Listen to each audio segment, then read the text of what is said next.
un petit peu différente des autres, quoique. C'est une vidéo qui m'a été demandée par pas mal d'abonnés. Expliquer un petit peu ma routine du matin, ma routine du soir pour la peau, et en particulier pour la peau du visage. Donc on va parler d'un sujet qui peut être totalement remanié, qui peut être totalement revu par chacun, parce qu'il est aussi énormément question de goût quand il s'agit de prendre soin de soi, puisque le facteur plaisir, au-delà de toutes les vertus d'un produit cosmétique, il y a aussi vraiment le facteur plaisir qui fait que l'on va prendre soin de soi. Très très important. Je vais rester en 100% français dans cette chanson, dans cette vidéo, puisque je veux pas m'emmêler les pinceaux et je veux vraiment donner des informations précises sur les diverses étapes, ainsi qu'il n'y ait pas de redondance dans ce que je vais dire. Alors je tourne en pleine journée, tu vois que la lumière est un peu différente d'habitude, pour des raisons pratiques. Donc ne sois pas étonné si tu entends parfois des bruits environnants. Alors, je voudrais te parler d'une technique qui est énormément en vogue sur YouTube, dans le mouvement slow cosmétique, parce que c'est une méthode naturelle qui s'appelle le layering. J'ai d'ailleurs avec moi le livre de notre chère Sirène Bio, alias Elodie Joy Jobert, qui a sorti un livre sur le layering, secret de beauté des japonaises. Alors justement, des japonaises, donc je ne suis pas japonaise. Et ce que je voudrais montrer, c'est qu'en fait, le layering, c'est une technique qui peut totalement être adaptée à l'homme, parce que la nature, les produits dits naturels, ne sont pas disponibles uniquement pour la femme, et même si la peau de l'homme est de 20% plus épaisse que celle de la femme, elle mérite d'être soignée. Et je vais te montrer qu'en fait le layering peut totalement être adapté à une peau masculine, même si les étapes sont plus ou moins les mêmes. Les produits, eux, peuvent être tout à fait propres à une peau d'homme, et puis ne serait-ce que pour les fragrances aussi.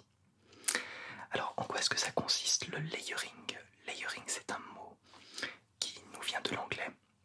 Un mot anglais, en fait, qui signifie qu'on va appliquer plusieurs couches sur la peau.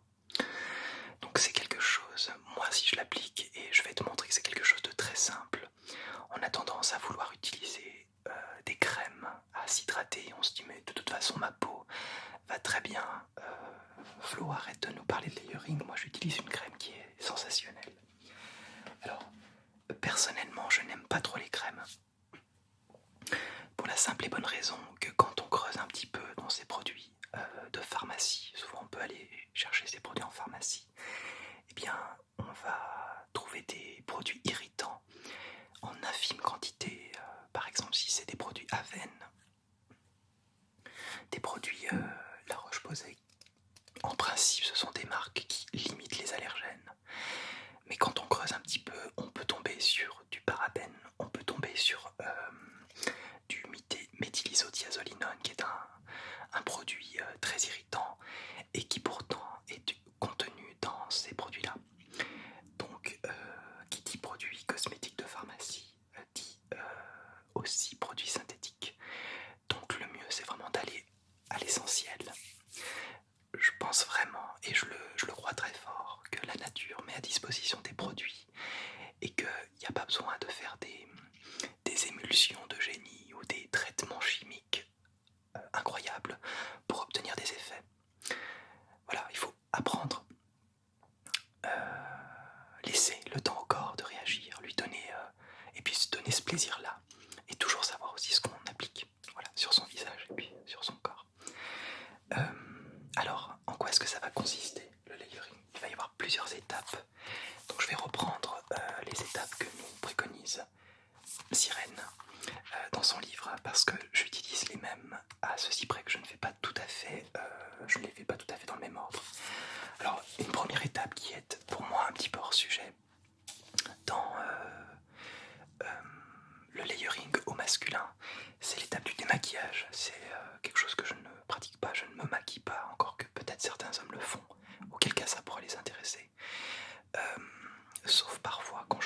sur scène quand je chante dans mon duo masculin Cassandre.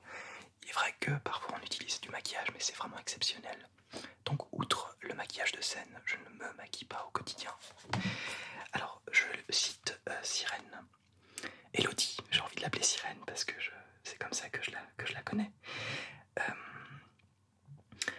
Le démaquillage, même si vous n'êtes pas maquillé, est devenu une étape quotidienne essentielle. D'ailleurs, vous pourrez retrouver les traces de ces facteurs de pollution sur votre coton démaquillant, qui après toute une journée sera bien noir de crasse, alors que vous n'aurez pas fait grand-chose de salissant. Donc je n'utilise pas non plus de coton, ça n'est pas nécessaire pour moi, mais je vais quand même parler donc de cette étape qui n'est pas du tout obligatoire, que je ne fais que très rarement, qui est donc d'utiliser en premier lieu une huile végétale. Alors il y a plusieurs choix, donc Sirène nous en propose plusieurs. L'huile d'olive, l'huile de camélia, d'amande douce, d'argan, d'avocat, de jojoba, de rose musquée. Alors personnellement j'utilise l'huile de coco et je crois que c'est une huile qu'elle aime particulièrement. Alors l'huile de coco. Obtenue bien sûr par simple pression du fruit. Donc c'est une huile vierge de coco de première pression à froid qui n'est ni raffinée ni hydrogénée. C'est extrêmement simple à trouver dans les biocoop. Je dirais peu importe la marque, ça c'est de La Vie Claire. Donc tous les produits que je présente dans cette vidéo ne sont aucunement placés. Je n'ai démarché aucune marque.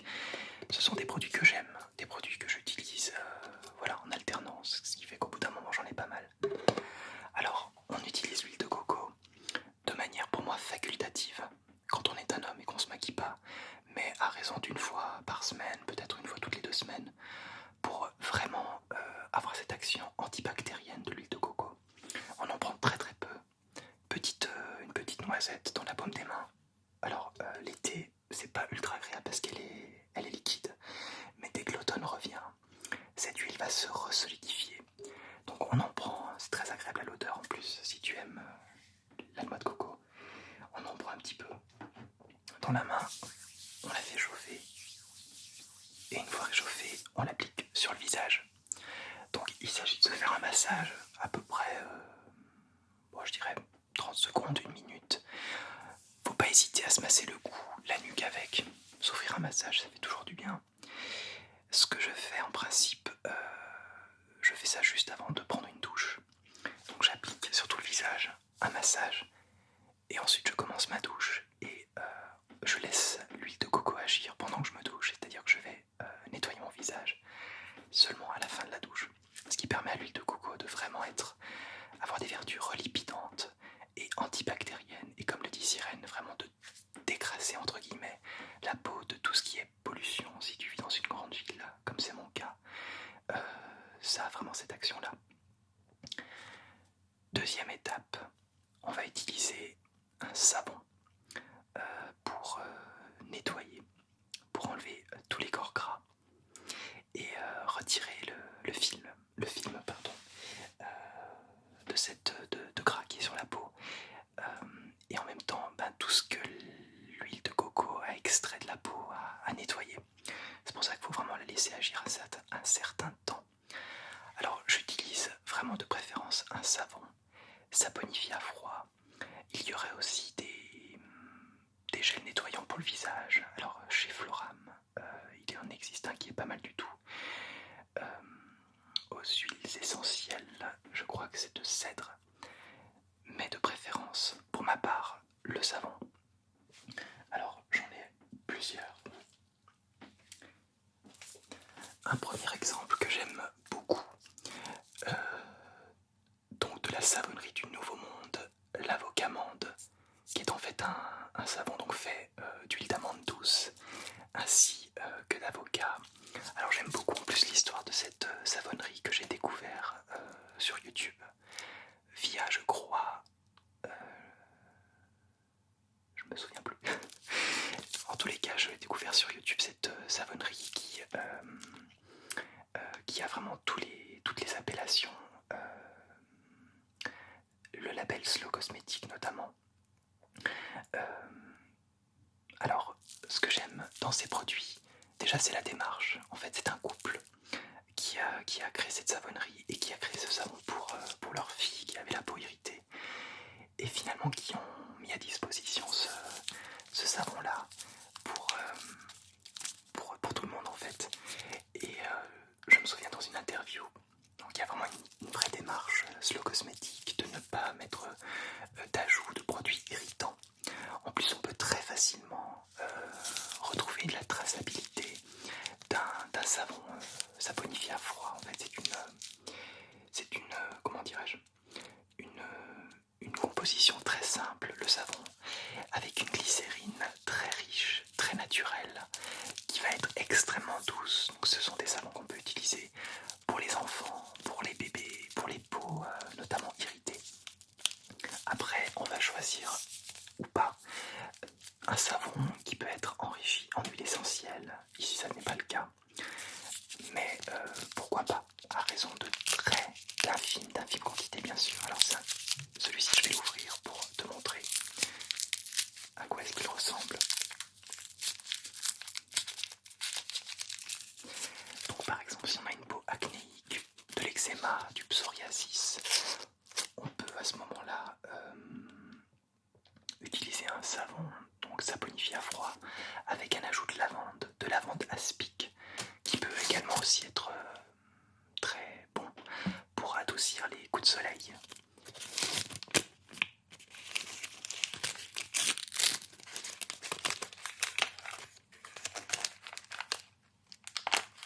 Avocat menthe.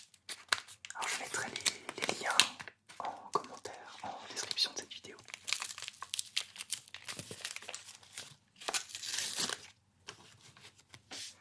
Donc voici la deuxième étape.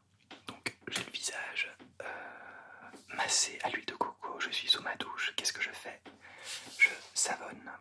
Donc j'utilise. Ça sent.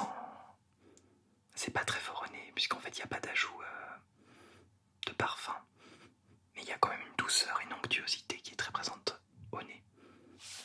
Alors, on fait mousser. Et on se lave le visage pour retirer l'huile de coco. Donc, tous les agents, comment dire, pour laver en fait le visage, on va pas passer 10 secondes sur le visage, on va vraiment prendre le temps de masser. Bon, ça peut être aussi un certain plaisir de masser son visage. Moi, je trouve que une petite minute, c'est pas mal. Le temps de laisser agir le savon, de laisser les actifs en fait opérer leur vertu. Donc, un savon saponifié à froid, il n'y en a pas qu'un seul, j'en utilise plusieurs. En alternance, j'aime bien utiliser plusieurs produits. Pour moi, l'avocat menthe de la savonnerie du Nouveau Monde, c'est vraiment un très bon produit. Encore une fois, qui a le label Slow Cosmétique, le mouvement Slow Cosmétique il existe depuis 2012. Il référence les produits qui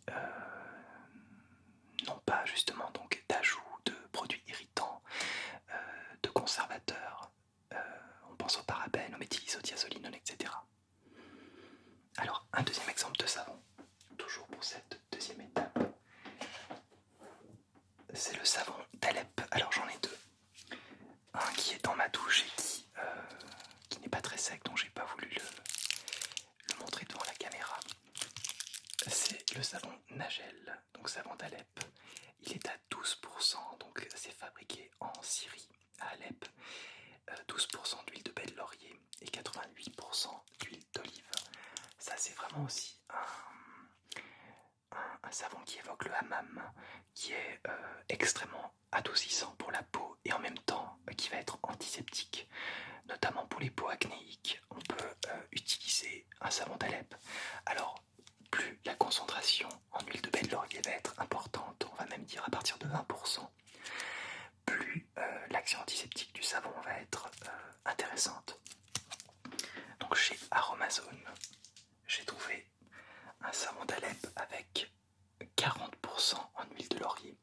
C'est incroyable, j'ai rarement vu une contenance pareille.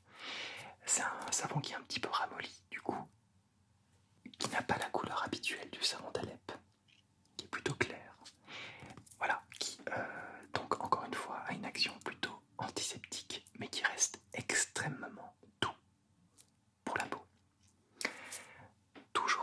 troisième étape, un savon très très doux que j'aime énormément. C'est le savon au lait d'ânesse. Alors celui-ci, ce sont les laboratoires paysannes qui proposent donc des savons sur plusieurs distributeurs, redistributeurs, revendeurs sur internet. Il est également en vente à Aromazone sous cette formule-là qui est exclusive chez Aromazone. Alors encore une fois, ce n'est pas un placement de produit, mais l'association donc ne se trouve que chez Aromazone. Donc on a 40% de lait d'ânesse, ça c'est incroyable. Je connais peu de savons au lait d'ânesse qui soient autant riches en lait d'ânesse. En principe, c'est plutôt autour des 10%. Donc ici, c'est l'association de 3 huiles végétales bio, donc de coton, d'avocat et de calendula. Voilà pour cette deuxième étape. Donc très important, laissez agir le savon. Ne vous faites pas trop mal non plus à la peau, il ne faut pas frotter comme un dingue. C'est une peau en fait qui est certes plus épaisse qu'une peau féminine, mais notamment au niveau du contour des yeux, on a ici une peau assez fine. Donc voilà, faut faire ça doucement, mettez de la musique de votre goût, détendez-vous, faites-vous un moment plaisir. Et le moment du savonnage du visage, c'est aussi un moment de massage. Alors j'espère que les sons te détendent. C'est une vidéo un peu instructive, mais je l'espère relaxante pour toi.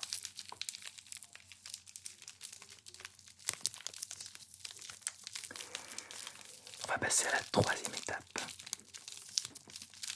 Alors, une fois que j'ai pris ma douche, mon visage est encore mouillé par l'eau du robinet. L'eau du robinet, c'est une eau très dure en fonction de là où tu vas vivre.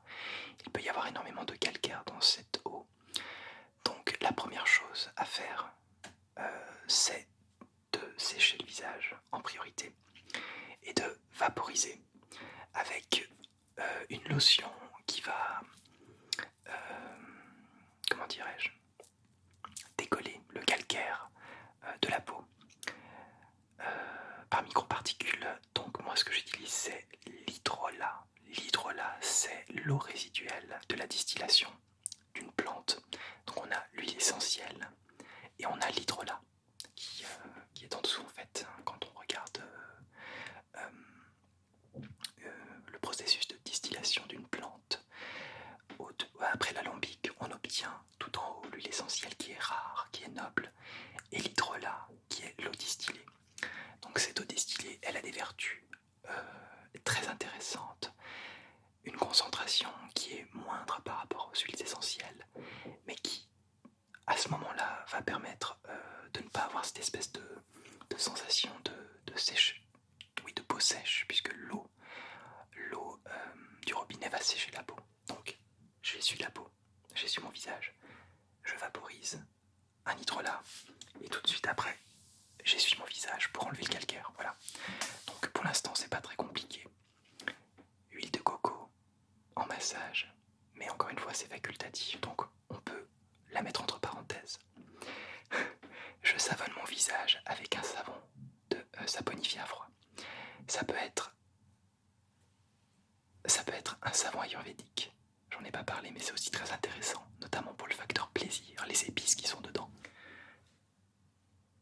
Je vais te présenter les eaux florales qui me plaisent, qui peuvent être aussi davantage adaptées pour l'homme, ou voire qui peuvent être mixtes tout simplement. Alors, il y a des huiles que j'adore.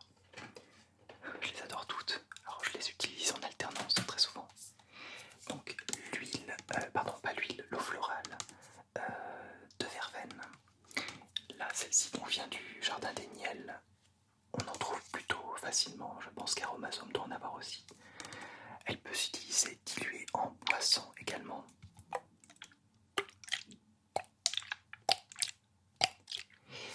Alors, c'est une eau florale extrêmement bonne pour les peaux sèches, pour l'eczéma, et qui, en règle générale, aide à l'élimination. Je trouve notamment qu'elle a une espèce de... Elle offre en tout cas cette impression de fraîcheur fraîcheur. L'odeur est extrêmement agréable.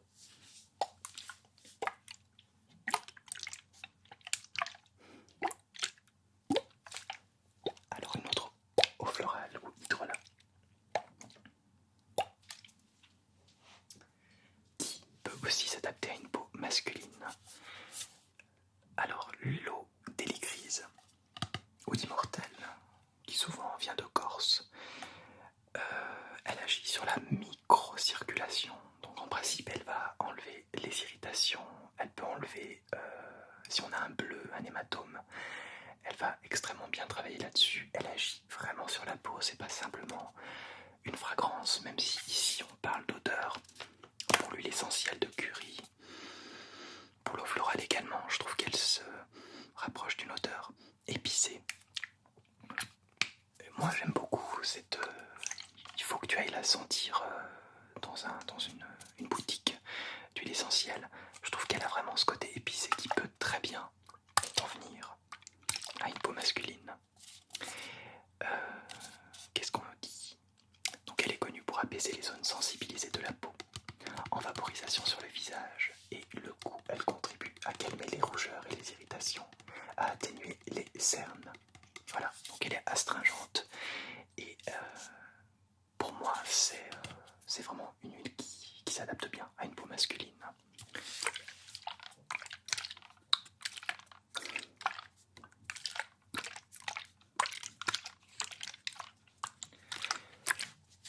Alors l'eau florale de tilleul, Tilia platyvilus, donc qu'on connaît extrêmement bien pour le sommeil. L'hydrolat de tilleul, une cuillère à soupe dans une tisane. Le soir, c'est pas mal pour aider à l'endormissement. Pour la peau, elle est extrêmement bonne aussi, notamment pour les peaux sèches. Alors l'odeur est plutôt cette fois-ci une odeur d'amertume.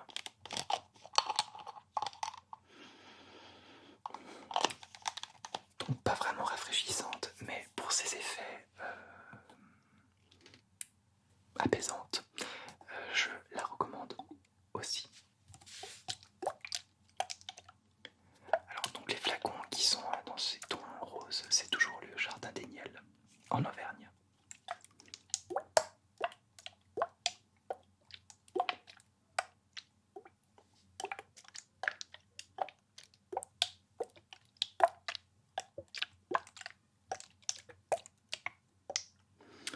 Eau florale ou hydrolat suivant. Une eau florale qui est adoucissante, qui apporte énormément de réconfort aux peaux sèches. C'est l'eau florale de Fleur d'Oranger. J'en ai testé beaucoup et il y en a vraiment que je trouve très bonne, en particulier celle de Sanoflore.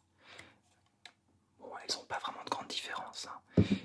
L'eau florale de chez Floram de Fleur d'Oranger qui est également excellente. Et enfin, celle de Melvita qui est aussi de toute douceur. Donc c'est vraiment une eau florale, un hydrolat adoucissant.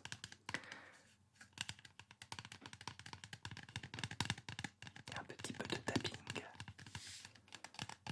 en parlant d'hydrolat. Voilà, donc je suis toujours sur ma troisième étape au sortir de la douche, vaporisation du visage avec un hydrolat. Si tu as une peau un petit peu irritée, aussi qui a tendance à avoir des rougeurs, je te recommande l'eau florale ou hydrolat de camomille. Bon, là j'en ai une de chez Floram, extrêmement agréable. Donc l'eau florale de camomille apaise vraiment les peaux sensibles, les peaux sèches, les peaux fragiles. Les eaux florales ont souvent cette vertu-là. Pour moi, la camomille, c'est vraiment le must pour les irritations. Voilà, et comme il fait très chaud, j'en profite un petit peu. Voilà. Donc très agréable. Et aussi une odeur très très agréable qui peut convenir à une peau masculine. Alors j'en ai des tonnes, hein. Attention, il faut faire son marché parmi tout ça, il faut faire son choix, c'est vraiment une question de goût. je m'y intéresse énormément, je visite aussi beaucoup de distilleries d'huile essentielle. Alors l'eau florale concentrée de lavande, on la mentionne plus. Tu sais que la lavande c'est mon huile essentielle chouchou. L'hydrolat de lavande c'est la même chose, c'est vraiment la lavande fine en particulier, une huile essentielle que j'ai toujours sur moi avec la camomille, qui a énormément de vertus. Elle s'adapte à toutes les peaux, elle sent plutôt bon.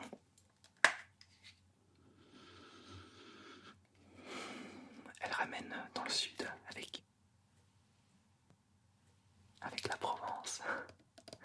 Voilà, donc c'est à la fois utilisé pour le bain des petits, en compresse, en lotion, et puis on l'utilise aussi pour les peaux, pour les cheveux secs, mais également donc pour le layering, pour la peau. Alors je ne dirais pas qu'elle est adoucissante, mais plutôt, j'irais peut-être pas jusqu'à antiseptique, mais assainissante. Voilà, elle peut avoir une sensation de... Elle peut peut-être donner l'impression de limiter la sécrétion de sébum, voilà. Donc pour une peau sèche, peut-être pas, plutôt assainissante. Alors pour cette troisième étape, il me reste vraiment encore deux eaux florales à te présenter qui pour moi sont encore très agréables pour une peau masculine. L'hydrolat de Géranium rosa, si possible Bourbon, c'est-à-dire fabriqué sur l'île de la Réunion.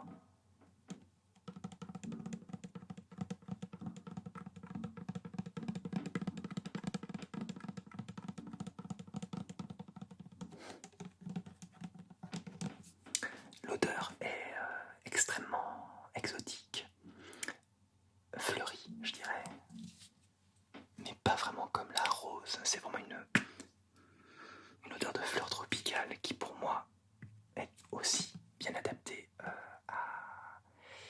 une peau masculine. Elle resserre les pores, elle raffermit la peau. Donc elle a, pour moi aussi, c'est un petit peu comme avec l'hélicryse et la camomille, une vertu non pas seulement olfactive, même si celle-ci est très odorante, mais vraiment, elle agit sur la peau et on en ressent vraiment les résultats. Pour finir, et parce que c'est l'été, alors une petite distillerie du sud de l'Allemagne, à Mainfels, Pfefferminzwasser, donc un hydrolat cuvée bio de menthe poivrée, Manta piperita, avec un flacon en verre, ce qui est plutôt rare. Dans le commerce français, on a souvent affaire à des flacons en plastique. Là, on est vraiment sur du haut de gamme.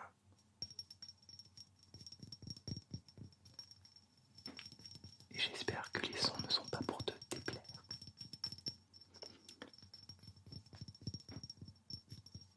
Pour moi, la menthe poivrée est aussi extrêmement rafraîchissante, donc très adaptée en été.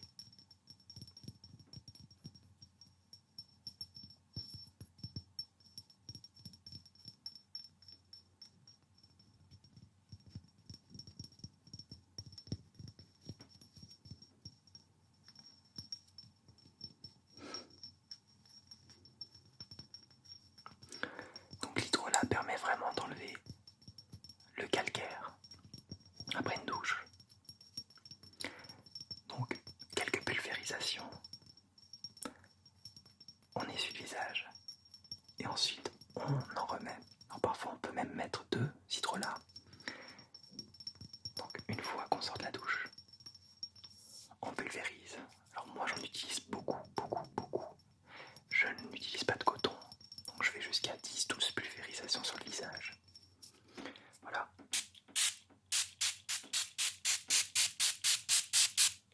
Je vais m'arrêter là. Ça sent super bon. Ça c'est vraiment aussi un hydrolat que j'utilise énormément l'été pour se rafraîchir. Même en brumisateur, c'est très sympa. Donc une fois qu'on a la peau réhumidifiée, mais cette fois-ci avec une eau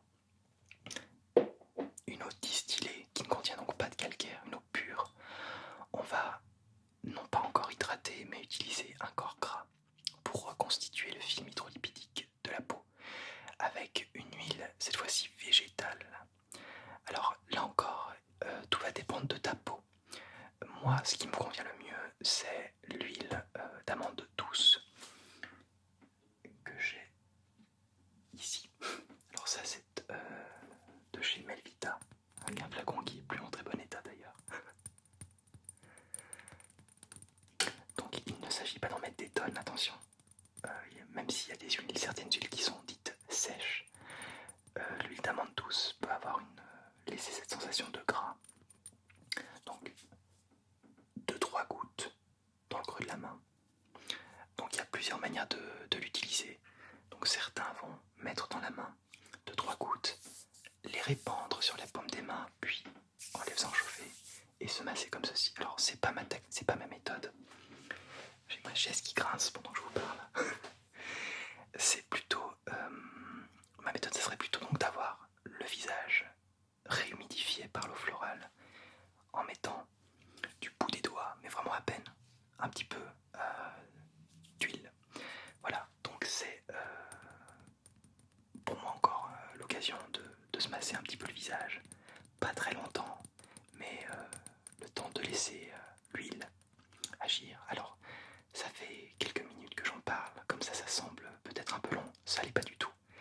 Si je résume, je me douche, je me savonne le visage. À la fin, donc évidemment je me lave, au savon aussi d'ailleurs. Une fois que j'ai fini la douche, j'essuie en priorité le visage, je vaporise d'un hydrolat ou d'une eau florale, c'est la même chose. Encore qu'on peut ne pas s'entendre sur les termes, moi je parle plutôt d'hydrolat. J'essuie le visage, je remets un hydrolat pour réhumidifier la peau et je mets un petit peu d'huile. Un petit peu, j'insiste là-dessus. Il ne s'agit pas d'avoir, comme pour un massage, un visage complètement gras. Alors, les huiles végétales ont aussi des vertus différentes. Il y en a qui sont parfois un peu plus grasses, il y en a qui sont assainissantes, il y en a qui vont restructurer une peau fatiguée, il y en a qui vont aider à avoir une action anti-âge. L'huile d'amande douce, pour moi, elle est vraiment adoucissante, c'est le cas de le dire. Elle convient très bien à des peaux sèches d'ailleurs, mais je resterai sur des peaux mixtes en règle générale. Pour moi, c'est un petit peu l'huile végétale universelle qu'on peut utiliser en massage également.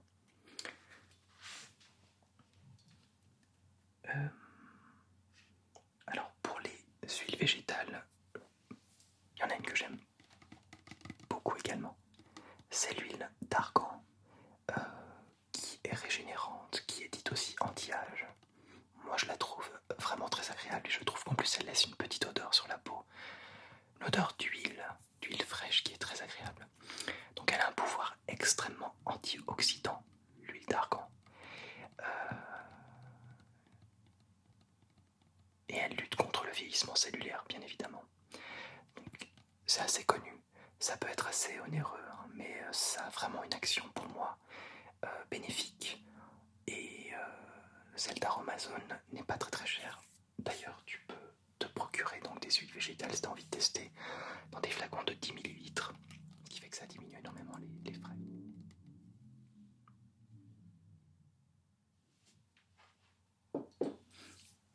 Ça c'est pour les peaux plutôt fatiguées, à tendance sèche, voire très sèche.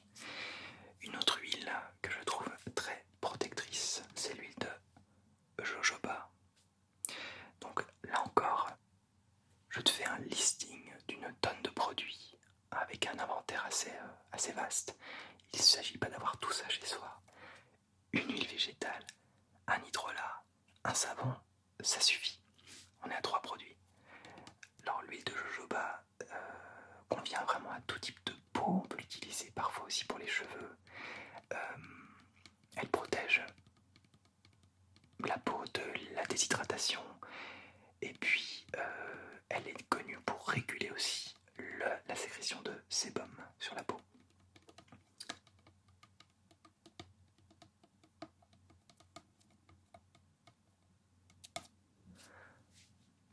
Voilà pour les huiles végétales. Alors, à ce moment-là, on n'a pas encore réellement hydraté la peau. Là, il y a eu une action relipidante. On a reconstruit cette espèce de film que crée le sébum naturellement. on aide la peau à se protéger. Donc il reste une dernière étape qui est l'hydratation. Donc avant que l'huile et l'hydrolat finissent de sécher, on va appliquer un tout petit peu un sérum en fait. Moi j'utilise de l'aloe vera. Alors il y a plusieurs types de produits d'aloe vera. Alors il existe environ une centaine de types d'aloe vera et celle qui est utilisée en cosmétique c'est l'aloe barbadensis Miller qui va être soit utilisée sous forme de poudre et réhydratée puis ajoutée avec une gomme de xanthane, c'est-à-dire sous forme de gel, et on peut la trouver également pure. Alors l'aloe vera ça a des vertus extrêmement hydratantes, de régénération cellulaire, c'est quelque chose qu'on peut utiliser pour les coups de soleil. Ça apporte aussi un effet de tenseur. Donc moi, pourquoi est-ce que j'utilise l'aloe vera? Tout simplement parce que à la fin du layering, quand on a mis l'huile, je n'aime pas du tout, et je pense que beaucoup d'entre nous ne l'aiment pas, cette sensation de gras sur la peau. Le gel d'aloe vera ou le jus d'aloe vera va simplement enlever cette espèce cette sensation de gras sur la peau. C'est pour ça que je mets l'aloe vera en dernière étape dans le layering que j'utilise.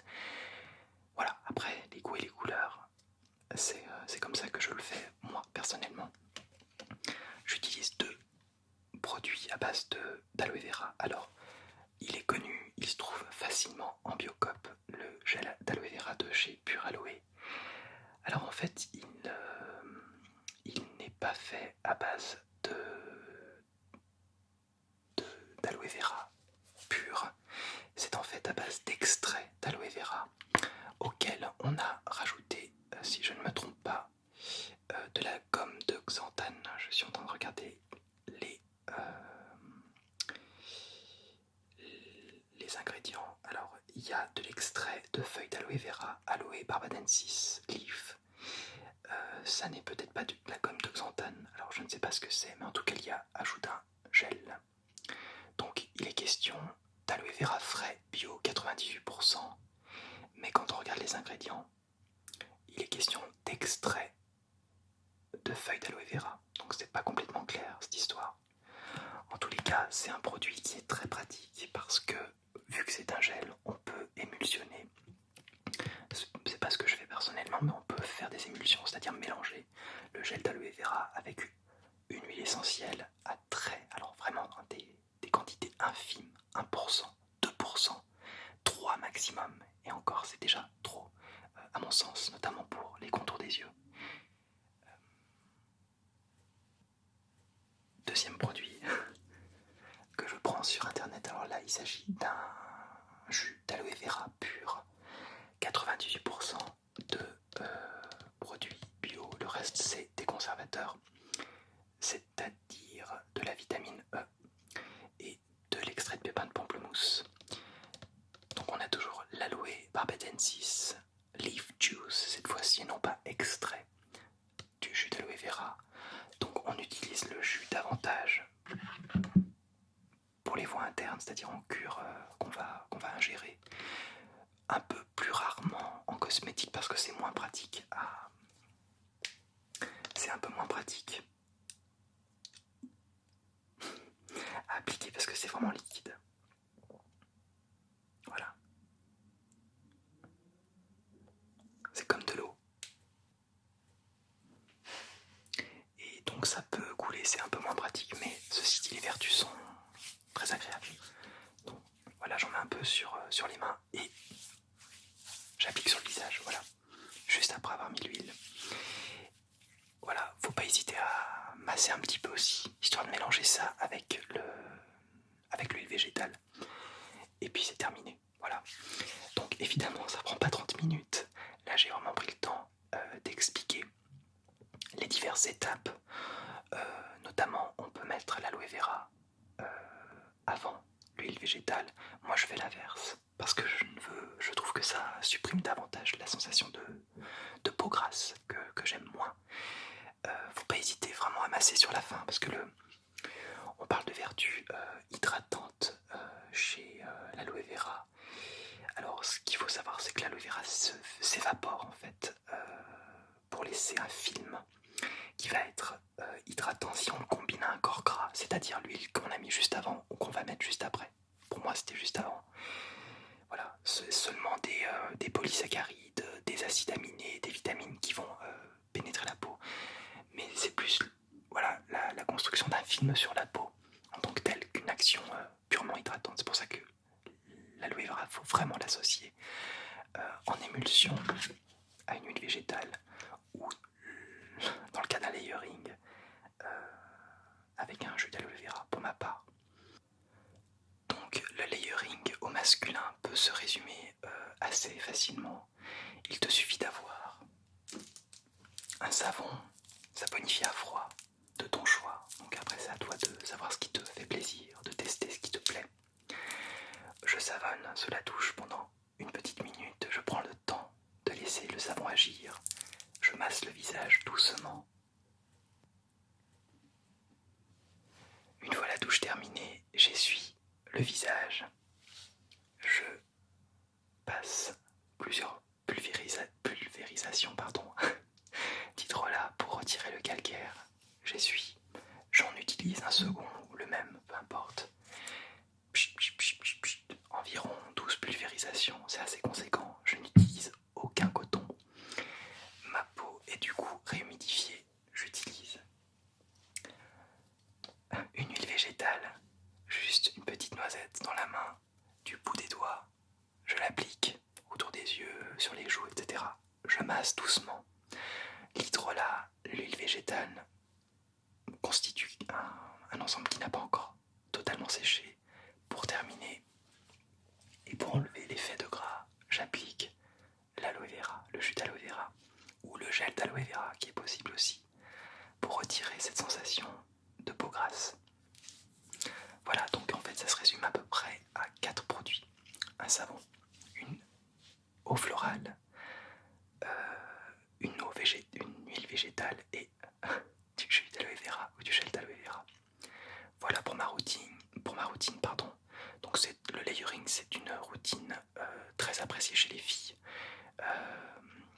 Alors avec des produits davantage féminins, des eaux florales, de rose notamment. Chez l'homme, on va plutôt utiliser des odeurs boisées, moins fleuries, encore que le géranium peut correspondre aussi. Je pense à l'hélicryse, je pense à la verveine. Les huiles végétales sont neutres, il n'y a pas vraiment d'odeur, donc c'est en fonction de son type de peau.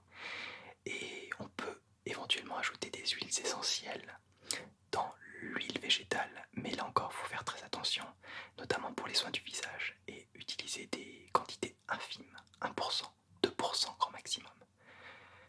Voilà, j'espère que cette vidéo t'a plu. J'ai pris beaucoup de plaisir à t'expliquer comment fonctionne ma routine. Ça marche du tonnerre, c'est super agréable. Voilà, alors si tu as envie de tester, n'hésite pas. Encore une fois, ça n'est pas quelque chose d'onéreux. Un savon, ça coûte pas très cher.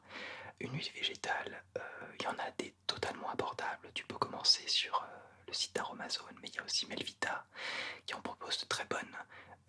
Et puis bien d'autres. Pour les hydrolats, c'est pareil. Regarde peut-être